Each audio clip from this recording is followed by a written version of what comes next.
Smash Bros. Ultimate is no question a great game. It gave us some big fan favorites, but left others as just cameos and Mii costumes. Which is better than nothing. The only thing is you have to make a Mii that doesn't look derpy, or like a bad cosplayer. Most people's Isaacs look like that because of how the wig fits over the head. It takes fine tuning. So I'm going to share my Mii setups to make your favorite snubbed character look the best they can. Unfortunately, we can't share Miis unless we are Switch friends, and you are limited to 200 friends, so I'm going to just stop on each slider so you can pause as needed and run through copying or tweaking my setup if you think you can do better. After going through the full costumes, I will be open to requests, so feel free to request me to make a character.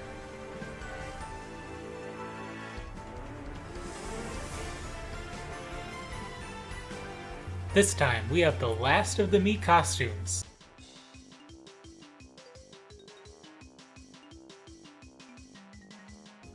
First today is Saki from Sin and Punishment.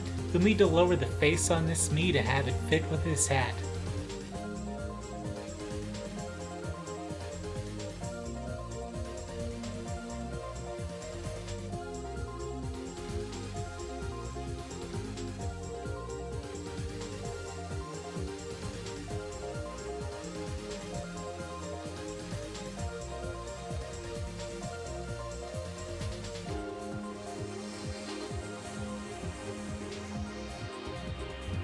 Laser Blaze reminded me of the normal shots from Sin and Punishment.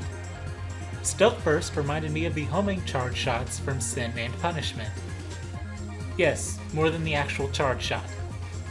Cannon Jump Kick seemed more natural for Saki than launching off the explosion of his gun.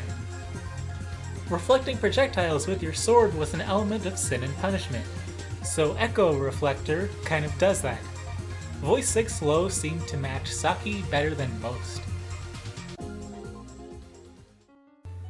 Next is Vince from Art Academy. And there's no weird tricks to making his face. Just finding the right features.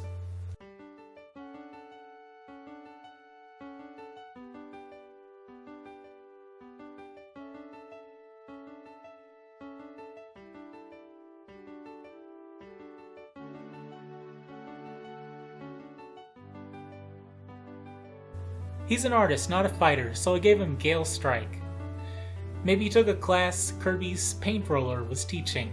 As an old man, Vince won't be doing any acrobatics, but he might be able to put his back into one Gale stab thrust before throwing it out.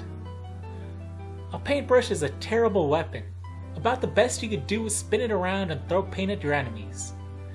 Speaking of throwing paint, I gave Vince the reversal slash. He could use magic paint, right? 11 high sounds like a struggling old man like Vince to me. Then there's Dunban.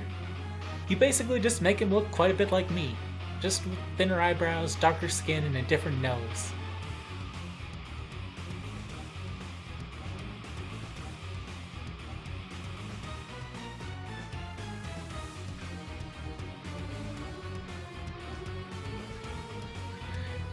I gave him Gale Strike because the other two aren't anything like what he does. Airborne Assault was what I chose. It's got the most combo potential, and Dunban is all about the combo game. Born in a world of strife. Against the odds, we choose to fight. You know his special move, the biggest combos in RPGs ever.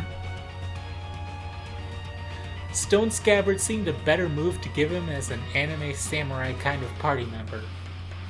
Dunban has to have a counter. It's a great thing to fit into a combo when your opponent expects you to be vulnerable. Type 5 normal sounded most like Dunban to me.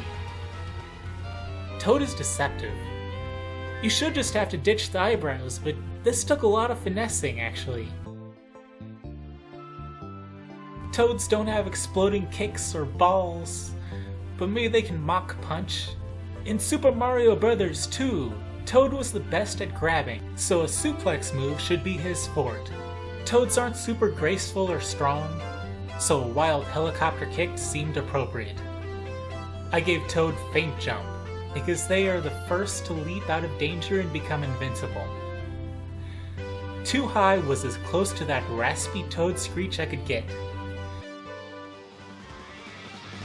The final costume is Rex from Xenoblade 2. He's not too hard. Lower the face and maintain anime facial proportions. And remember the yellow eyes.